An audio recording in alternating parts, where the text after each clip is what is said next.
The year is 1919, and America is about to make a decision that will alter its future in ways no one can predict. A single law, meant to create a more moral society, will instead plunge the country into an era of corruption, violence, and organized crime. For decades, the temperance movement had warned of the so-called evils of alcohol. Ministers preached that liquor was the tool of the devil. Activists claimed it destroyed families, filled the streets with crime, and drained the wages of honest men. The Anti-Saloon League and the Women's Christian Temperance Union spread across the nation, hammering their message into the minds of lawmakers. Prohibition, they argued, would end drunkenness, clean up society, and usher in a new age of morality. Their influence was unstoppable. By January 16, 1919, the United States Congress ratified the 18th Amendment, officially banning the manufacture, sale, and transportation of alcohol. It was called the Noble Experiment. 1 year later, on January 17, 1920, it became law under the Volstead Act. At midnight, barrels of beer were smashed in city streets. Liquor bottles were poured into gutters. Saloons shut their doors for good. The government celebrated the moment as a victory. But what they failed to understand, what they never even considered, was that Americans did not want to stop drinking. Less than 24 hours after Prohibition went into effect, underground networks were already forming. Wealthy men filled their private cellars with enough alcohol to last years. In major cities, illegal bars, soon to be known as speakeasies, began popping up in basements and backrooms. Smugglers saw an opportunity and moved fast. The government had created a void, and criminals were more than happy to fill it, and they did. Within weeks, organized crime began to take hold of the liquor trade. Gangs who had once fought over gambling and petty theft now had something far more valuable: alcohol. And unlike pickpocketing or street hustling, bootlegging offered endless profits. Overnight, a new underworld economy was born. One controlled not by lawmakers, but by criminals. Yet the government stood firm. They believed they could enforce the law with enough effort. They increased funding for prohibition agents, sending them into cities with orders to arrest smugglers and destroy illegal distilleries. But the moment they stepped into the battle, they found themselves hopelessly outmatched. In reality, there were never enough agents. At the height of Prohibition, there were fewer than 1,500 officers to enforce the law across the entire United States. These men, underpaid and often poorly trained, were expected to track down and arrest thousands of criminals operating in a vast underground network. Many of them didn't even try. With a simple bribe, most agents could be convinced to look the other way. Others joined the corruption themselves, pocketing money while helping criminals move liquor under the government's nose. By the end of 1920, Prohibition had been the law of the land for a full year. But instead of eliminating alcohol, it had turned everyday Americans into criminals. Smugglers were getting rich, police officers were taking bribes, and violent gangs were growing stronger. And at the center of it all was one undeniable truth: the government had no control. They had outlawed alcohol, but they had created something far worse. A monster was rising in the shadows. And soon, it would take over the country. The government believed it could control the American people with the stroke of a pen. It thought that by outlawing alcohol, it would put an end to its consumption. But within days of Prohibition going into effect, it became clear that the demand for liquor hadn't vanished. It had only gone underground. And where there is demand, there will always be those willing to supply it. Bootlegging was born almost instantly. It started small. Local distillers in rural areas, hidden breweries in basements, and smugglers sneaking liquor across the Canadian border. But within months, what had once been a disorganized small-time operation evolved into a full-scale criminal industry. The very people Prohibition had sought to weaken, the street gangs, the hustlers, the outlaws, now controlled one of the most profitable black markets America had ever seen. New York, Chicago, Detroit, Boston. These cities transformed almost overnight. Secret bars, known as speakeasies, opened in the back rooms of restaurants, in basements beneath barbershops, and behind fake storefronts. At first, they were hidden. Passwords were required and doors were guarded. But as time passed, speakeasies became so common that they hardly bothered to conceal themselves. By the mid-1920s, New York alone had over 30,000 speakeasies, more than 3 times the number of legal bars before Prohibition. But the true fortune in alcohol was not made in the speakeasies. It was made in smuggling. The United States had thousands of miles of coastline, countless rivers, and a long, poorly patrolled border with Canada. Smugglers, known as rum runners, used these weak points to flood America with illegal liquor. Ships loaded with whiskey from the Caribbean anchored just outside U.S. waters, transferring their cargo to speedboats that raced toward shore. In the dead of night, boats carrying thousands of gallons of alcohol slipped past government patrols, unloading their cargo onto secluded beaches. One of the most profitable smuggling routes ran straight from Windsor, Ontario, into Detroit, Michigan. It became known as the Detroit-Windsor Funnel, the single most important pipeline for illegal alcohol in the country. Detroit's proximity to Canada made it the perfect hub for bootlegging, and soon it was estimated that 3 out of every 4 drinks consumed in America had passed through the city. But smuggling alone was not enough. Transporting alcohol required trucks, warehouses, distribution networks. A single shipment could be worth tens of thousands of dollars, money that criminals were more than willing to kill for. At the center of it all was a man named Arnold Rothstein. Known as the Brain, Rothstein wasn't a gangster in the traditional sense. He didn't carry a gun or engage in street violence. He was a businessman, a financier of the underworld. While others were brawling in alleyways, Rothstein was quietly investing in the illegal liquor trade, lending money to bootleggers, bribing law enforcement, and organizing distribution networks that stretched from New York to Chicago. It was Rothstein who saw Prohibition for what it truly was, the single greatest financial opportunity criminals had ever been given. His methods were copied across the country. Italian, Irish, and Jewish gangs stopped fighting over petty crimes and instead formed vast bootlegging empires. Rivalries still existed, but now they were fought over millions of dollars in illegal alcohol. And as the money poured in, so did the bloodshed. Yet, despite the chaos, the government remained powerless. The bootleggers were always one step ahead. Prohibition agents, underpaid and overwhelmed, had no chance of stopping the flow of liquor. Some tried, launching dramatic raids, smashing barrels of alcohol in the streets. But for every distillery shut down, 3 more took its place. And for those who were supposed to enforce the law, a new temptation emerged: corruption. Police officers were offered envelopes of cash to ignore shipments passing through their cities.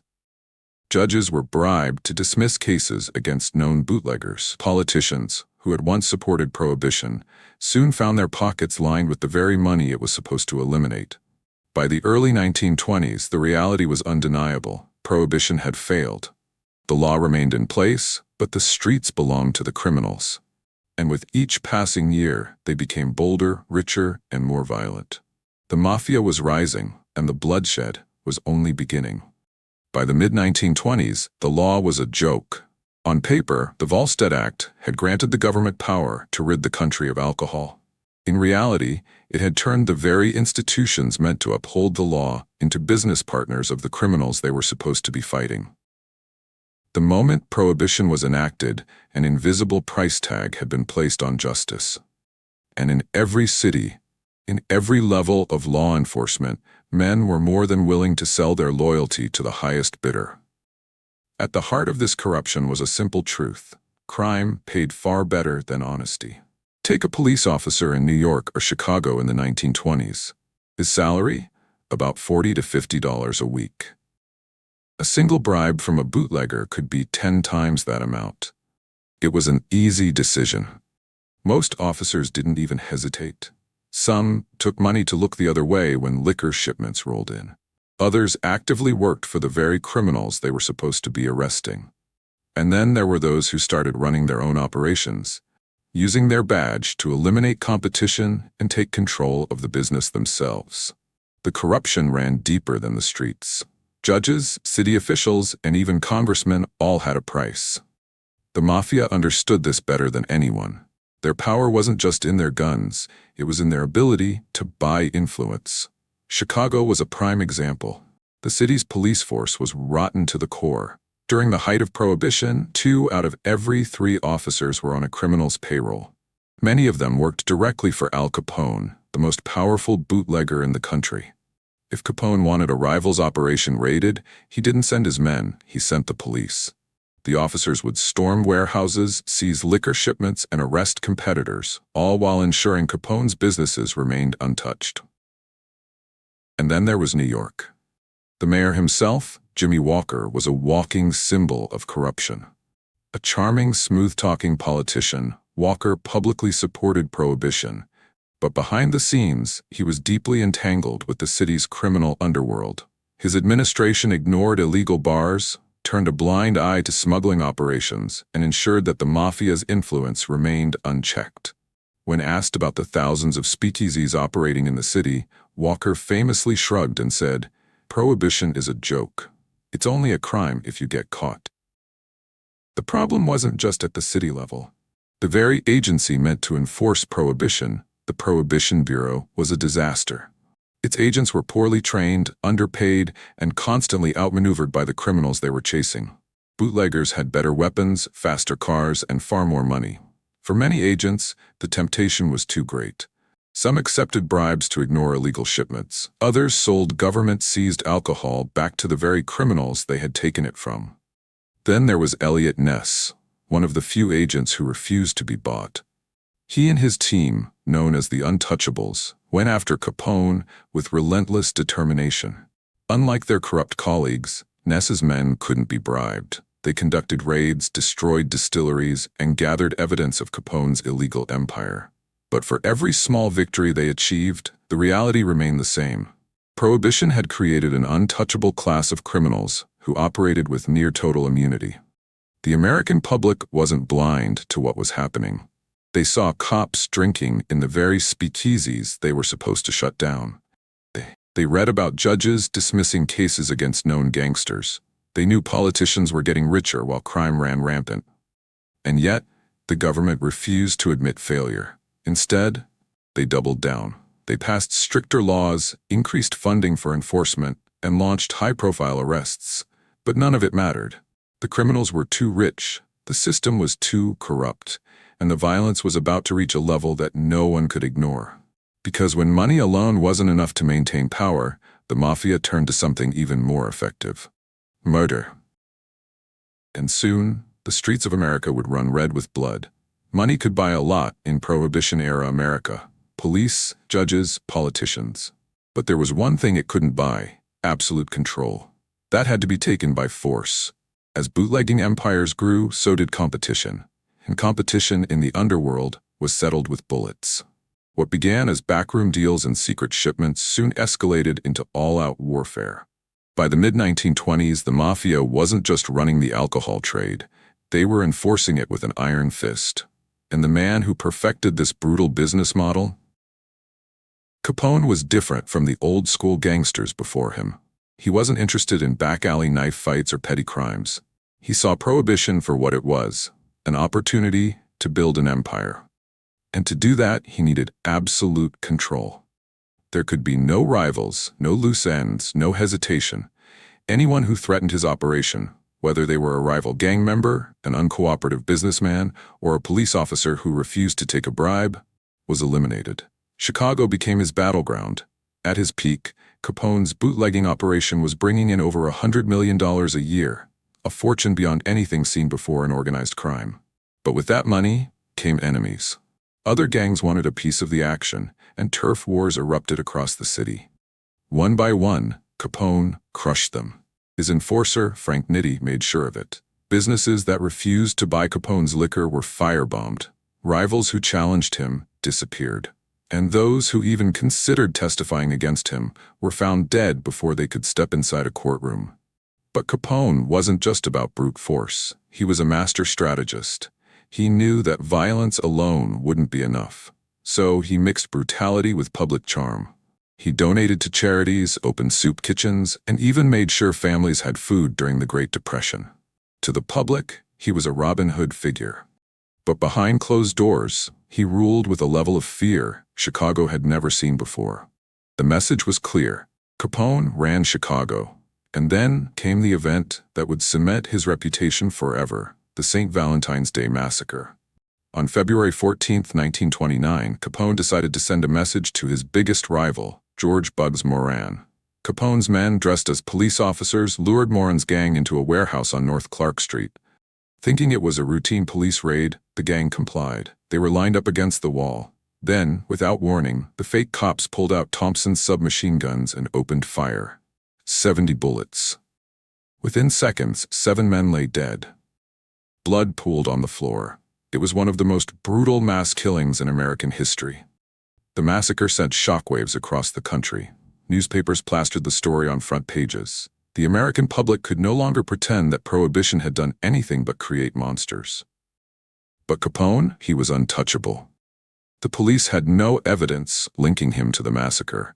Witnesses either vanished or refused to talk. He had built an empire so powerful that even the law couldn't touch him. And he wasn't the only one. In New York, Lucky Luciano was taking organized crime to a whole new level. He realized that constant gang wars were bad for business. So he did something no gangster had ever done before. He unified the Mafia. He formed the National Crime Syndicate, bringing together Italian, Jewish, and Irish mobsters under one structure. Instead of constant violence, disputes were settled through a governing body called the Commission. This wasn't just street crime anymore. It was an industry. The Mafia now controlled not just bootlegging but gambling, extortion, labor unions, even government contracts. They were no longer thugs in dark alleys. They were businessmen, politicians, untouchable figures operating in the shadows. And all of this, every dollar, every bribe, every murder, was a direct result of one thing: Prohibition. By the early 1930s, it was clear. The government had lost control. The Mafia wasn't just thriving, it was the system. And soon, America would have no choice but to admit defeat. Because the streets were drowning in blood, the economy was collapsing, and the biggest failure in U.S. history was about to come crashing down. The stock market had been soaring. Throughout the 1920s, America was gripped by a feverish optimism. Wall Street was a gold mine, and everyone, from bankers to shoeshine boys, was throwing their money into stocks. The country had never seen such prosperity. And then, in October 1929, it all collapsed. The Great Crash sent shockwaves through every corner of the nation. The market plummeted, banks failed, and millions lost everything overnight. Bread lines stretched around city blocks. Families who had once lived comfortably now begged for food. The Great Depression had begun, and suddenly, America had far bigger problems than illegal alcohol. For over a decade, Prohibition had been treated as a moral crusade. Its supporters claimed it would make the country safer, reduce crime, and strengthen the economy. But by 1930, no one believed that lie anymore. The evidence was everywhere. Crime had skyrocketed. The murder rate was 78% higher than before Prohibition. Illegal alcohol was still flowing freely, but now the profits were in the hands of killers, gangsters, and corrupt officials. Instead of reducing crime, Prohibition had built an empire for the Mafia, one so powerful that the law itself had become meaningless. And now, with the economy in ruins, one question began to emerge. Why was the government banning one of the biggest industries in America when the country was desperate for money? The numbers didn't lie. Before Prohibition, the alcohol industry had generated over $400 million a year in tax revenue for the government. Now, that money was gone, replaced by an expensive war against bootleggers, one that cost the government over $300 million a year to enforce. People were starving, businesses were failing, the government was drowning in debt, and yet criminals were still making millions off illegal alcohol. The public could no longer ignore the truth. Prohibition wasn't helping America. It was destroying it. The backlash spread like wildfire. Newspapers ran headlines calling for the law to be repealed. Former Prohibition supporters, including business leaders and politicians, publicly admitted it had been a mistake. Even John D. Rockefeller Jr., one of the country's wealthiest men and an early backer of Prohibition, wrote, "When Prohibition was introduced, I hoped it would be widely supported. I have slowly and reluctantly come to believe that it has not been successful." Then, there was the biggest political shift of all. In 1932, Americans were desperate for change.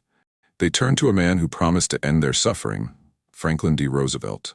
Running against the deeply unpopular Herbert Hoover, Roosevelt campaigned on one radical promise: to repeal Prohibition. It was an election like no other. Millions of Americans battered by the Depression saw alcohol not just as a drink, but as a solution. Legal liquor meant jobs. It meant business. It meant billions of dollars flowing back into the economy. Roosevelt won in a landslide, and with his victory, Prohibition's days were numbered. But the Mafia wasn't going to give up their empire without a fight, because the end of Prohibition didn't just mean legal alcohol. It meant war. And soon, the criminal underworld would face a reckoning unlike anything it had ever seen. The writing was on the wall. For over a decade, the Mafia had controlled the alcohol industry, building an empire so vast that even the government couldn't contain it. But now, in 1933, their greatest fear was becoming a reality. Prohibition was about to end, and when it did, everything they had built would come crashing down. The moment Roosevelt was elected, Congress wasted no time. The public had spoken, and they were tired of the crime, corruption, and bloodshed. On December 5, 1933, the 21st Amendment was ratified, officially repealing Prohibition. For the first time in 14 years, alcohol was legal again. The bars reopened. The breweries and distilleries fired up their machines. The government, desperate for revenue, slapped heavy taxes on liquor sales, and within months, millions of dollars were flowing back into the U.S. Treasury. The Mafia had just lost their most powerful source of income. Overnight, their bootlegging operations became worthless. There was no longer a need for secret breweries, hidden speakeasies, or bribes to corrupt officials. The legal market had crushed them. But the Mafia wasn't going to roll over and die. For years, they had been preparing for this moment. Al Capone, Lucky Luciano, Meyer Lansky, and other top crime bosses knew Prohibition wouldn't last forever. They had used their alcohol profits to expand into gambling, narcotics, labor racketeering, and extortion. But their biggest insurance policy? Las Vegas.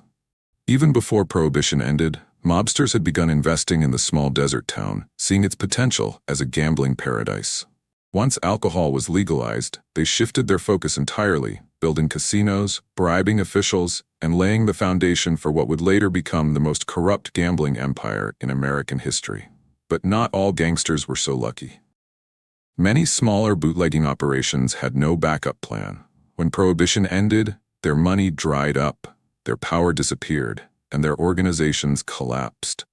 Some tried to pivot into other crimes: kidnapping, bank robbery, drug smuggling. But without the vast wealth of bootlegging, they were vulnerable.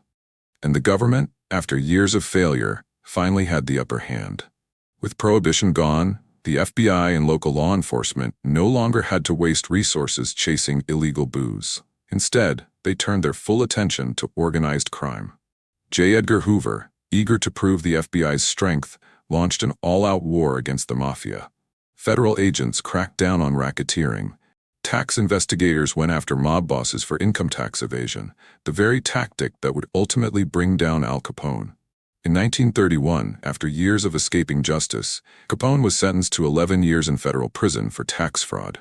He had survived bullets, rival gangs, and corrupt cops, but in the end, it was paperwork that destroyed him. With Capone gone and bootlegging dead, the criminal underworld was at a crossroads. The Mafia had lost its most powerful grip on America, and the golden age of gangster rule was over. But crime itself, that would never die. Because the Mafia had learned a lesson from Prohibition. The biggest profits came not from alcohol, but from controlling the vices that people would always seek out, no matter the law. And soon, their empire would be reborn in a new form, one even more powerful, even more dangerous. Drugs, gambling, prostitution, corrupt unions, political assassinations. Prohibition was dead. But the Mafia? They were just getting started. Prohibition was over, but the Mafia wasn't going anywhere. Bootlegging had made them rich, filthy rich, but it had also taught them something even more valuable than money: how to operate like a business. Before Prohibition, organized crime had been a chaotic mess of street gangs fighting for turf, running small-time rackets, and killing each other over petty disputes. But by the time Prohibition ended in 1933, the Mafia had evolved. They had transformed from neighborhood thugs into a highly structured, corporate-style empire. And no one understood this better than Charles Lucky Luciano. Luciano saw what happened to gangsters who couldn't adapt. The old-school bosses, men like Joe the Boss Masseria and Salvatore Maranzano, still clung to their outdated ways, treating organized crime like a feudal kingdom rather than a business. They ran their crews based on bloodlines, loyalty, and tradition. Luciano had no patience for that. To him, the future of crime wasn't in street fights or family feuds. It was in organization, cooperation, and efficiency. So in 1931, he did the unthinkable. He ordered the murders of both Masseria and Maranzano, the two most powerful mafia bosses in New York. With them out of the way, he created something that had never existed before: the Commission. This was a radical idea. Instead of constant wars between rival factions, Luciano set up a governing body, a kind of mafia boardroom where disputes were settled through negotiation rather than bloodshed. The commission brought together the 5 major New York crime families, along with powerful mobsters from Chicago and other cities. Under Luciano's leadership, the Mafia became bigger than ever. Gambling, they took over illegal casinos, bookmaking operations, and racetracks. Labor unions, they controlled construction, trucking, and dock workers' unions, ensuring that no major business deal happened without their cut. Loan sharking, they provided high-interest loans to desperate businessmen and used brutal enforcers to make sure they got paid. Drugs, while some old-school bosses rejected drug trafficking, Luciano saw its potential. He built international heroin smuggling networks that stretched from Sicily to New York. And just like that, the Mafia had secured its place in American society. They weren't just criminals anymore. They were businessmen. They owned nightclubs, restaurants, and legitimate companies. They had politicians in their pockets, judges on their payrolls, and police chiefs looking the other way. By the late 1930s, the Mafia was no longer operating in the shadows. It was the system. But for all their power, they were still vulnerable.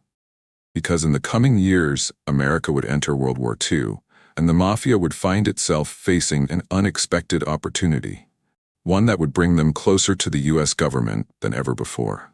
The war would change everything. And soon, the Mafia would no longer just be running America's underworld. They would be working with the U.S. government itself. By the early 1940s, the Mafia had cemented its control over organized crime in America.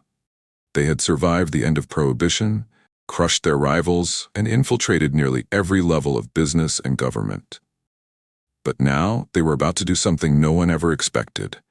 They were about to work with the United States government. It started in New York Harbor. In 1942, America was at war. Just a few months after Pearl Harbor, the country was on high alert for enemy sabotage. And then, disaster struck. The SS Normandy, a massive French luxury liner that had been converted into a U.S. Navy troop transport, mysteriously caught fire and capsized in the Hudson River. The government panicked. Was it an accident, or was it an act of Nazi sabotage? U.S. military intelligence needed answers fast. But there was one problem. They had no control over New York's docks. The waterfront, its workers, its unions, even its security, was completely controlled by the Mafia.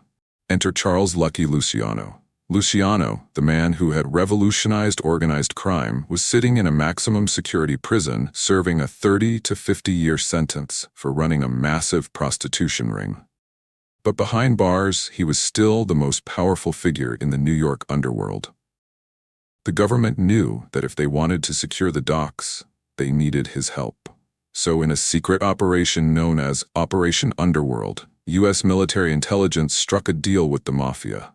In exchange for protecting the docks from sabotage and gathering intelligence on Nazi activities, the government would grant Luciano special privileges in prison and, eventually, consider commuting his sentence. The plan worked. There were no further attacks on the New York waterfront. The Mafia's iron grip on the docks allowed them to monitor and root out any potential threats. But the deal didn't stop there. As the war raged on, the U.S. military needed a way to invade Italy. The problem? Sicily was controlled by Benito Mussolini, and Mussolini hated the Mafia. Before the war, he had launched a brutal crackdown on Sicilian mobsters, imprisoning and executing them in an attempt to wipe them out. Now, with American forces preparing to invade Sicily in 1943, the U.S. needed local allies on the ground. Once again, They turned to Luciano. Luciano still had deep connections in the Sicilian Mafia, and through his network, the U.S. military was able to gather intelligence, secure safe passage for American troops, and make contact with anti-fascist resistance groups. When American forces landed in Sicily during Operation Husky, they were met with surprisingly little resistance. The local mafia, eager to get revenge on Mussolini's government, cooperated with the Americans, providing maps, supply routes, and local informants. The invasion was a success. Within weeks, the Allies had taken control of Sicily, and Mussolini's power began to crumble. And as a reward for his help, Lucky Luciano's prison sentence was quietly reduced. In 1946, after serving just 10 years of his 30 to 50-year sentence, Luciano was released and deported to Italy, a free man. The Mafia had just pulled off the ultimate power move. They had gone from being America's most hunted criminals to secret wartime allies of the U.S. government. And with the war over, they were about to enter their most profitable era yet. Because now, they had something even more valuable than alcohol. They had a global heroin trade.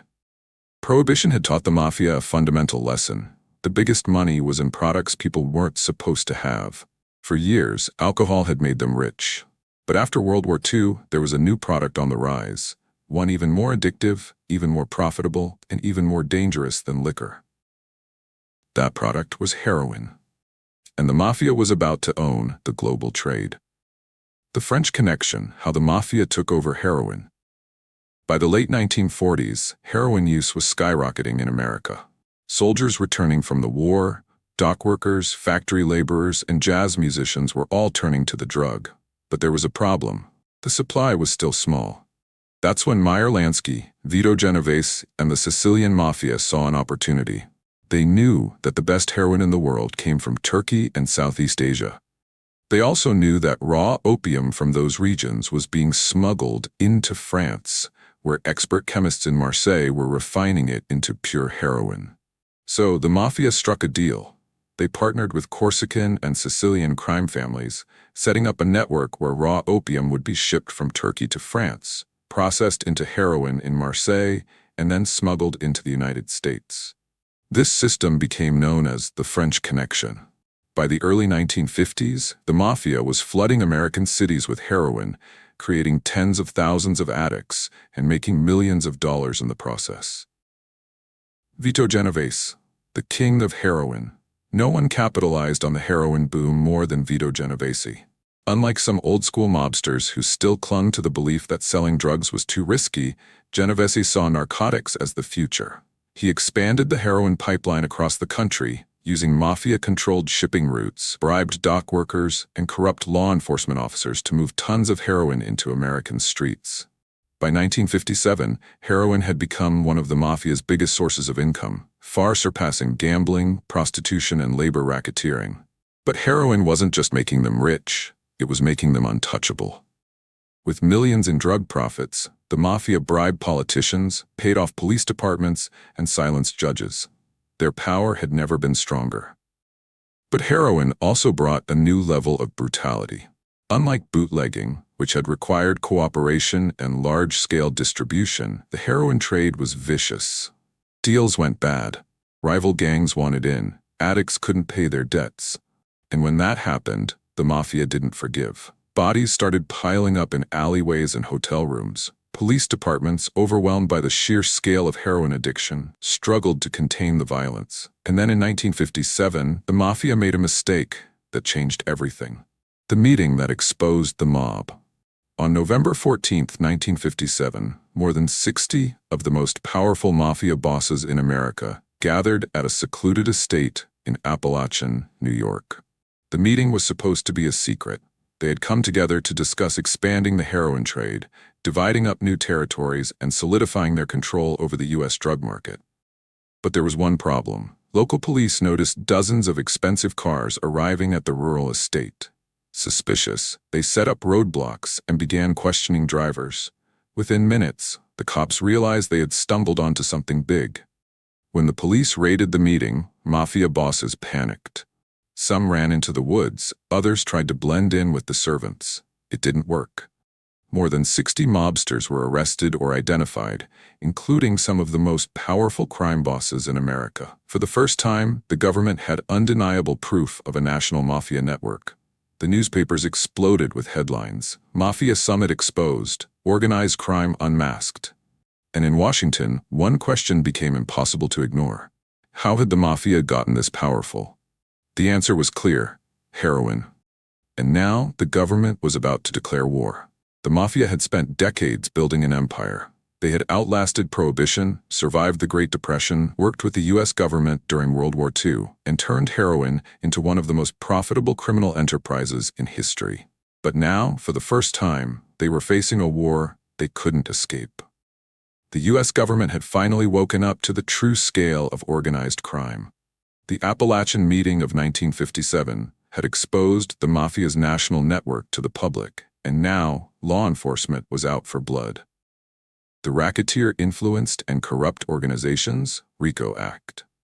For decades, mafia bosses had avoided prosecution. They ordered murders but never pulled the trigger. They ran heroin empires but never touched the drugs. They ruled over entire cities but left no evidence behind. That changed in 1970, when the government passed the RICO Act. This law allowed prosecutors to go after entire criminal organizations rather than just low-level foot soldiers. It meant that if a boss ordered a crime, even if he never committed it himself, he could be charged for it. And no one was safe. The fall of the five families. Throughout the 1980s and 1990s, the FBI, DEA, and federal prosecutors launched a relentless campaign against the mafia. Using wiretaps, undercover informants, and RICO indictments, they systematically dismantled the most powerful crime families in America. One by one, the bosses fell. Paul Castellano, head of the Gambino crime family, was assassinated in front of a Manhattan steakhouse in 1985. John Gotti, the flashy Teflon Don, was convicted in 1992 after his underboss, Sammy the Bull Gravano, flipped and testified against him. Vincent the Chin Gigante, the Genovese boss who pretended to be insane to avoid prosecution, was finally convicted in 1997. By the early 2000s, the mafia was a shadow of what it had once been. The heroin trade, once their most profitable venture, had been overtaken by international drug cartels. Their grip on unions, construction, and the docks had been weakened by relentless federal investigations. Their code of omerta, silence and loyalty, was broken, as more and more mobsters turned informant to save themselves. The golden age of the mafia was over. But organized crime? It never truly dies. Today, the mafia still exists, operating in newer, quieter ways. The drug trade is now dominated by Mexican cartels and international syndicates. White-collar crime, cyber fraud, and human trafficking have replaced the old-school rackets of gambling and loan sharking. The names may change, but the game remains the same. Because as long as there are forbidden things people want, as long as there is money to be made in the shadows, there will always be someone willing to break the law to supply it. If you found this deep dive into Prohibition, the Mafia, and the rise of organized crime fascinating, make sure to hit that subscribe button. We have more dark, hidden, and shocking stories coming your way, and you won't want to miss them. Thanks for watching, and remember, history is always more dangerous than it seems.